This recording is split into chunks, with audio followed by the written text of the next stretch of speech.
कलाहांडी जिलावासी विश्वास और निष्ठा को पुंजी करी समस्त को एकाठी करने और सेमानक आस्था को सम्मान दे एक सशक्त कलाहांडी जिला गठन करिवार स्वप्न देखिथिबा डिफाइन कलाहांडी पक्षरु आज कर्मी सम्मेलन अनुष्ठित होईछि। एही कार्यक्रम आज अपराह्न स्थानीय भवानीपाटना टाउन हॉल ठारे अनुष्ठित हो जाइछि। एही कार्यक्रम रे डिफाइन कलाहांडीर अध्यक्ष मधु महांती जोग देइथिले। 1 लक्षरु ऊर्ध्व लोकंकु डिफाइन कलाहांडीर सदस्य करिवा पाई एही अभियान आरंभ होईछि।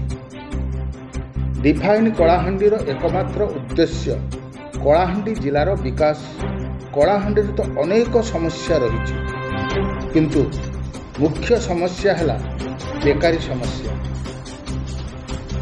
आज युवक युवती माने पाठ पढ़ी बेकारी रोथुबा बेले मद माध्यम परिवार उजुड़ी जाउछि। जिले में चाषी मानक समस्या लगी रही तेणु चाषी मानक सह अछु बोली जिले में चाषी मानक समस्या लगी रही तेणु चाषी मानक सह अछु बोली कहवा सह जिले में लगी रही विभिन्न समस्या सह डिफाइन कलाहांडी अच्छी बोली डिफाइन कलाहांडीर अध्यक्ष मधु महांती प्रकाश करते।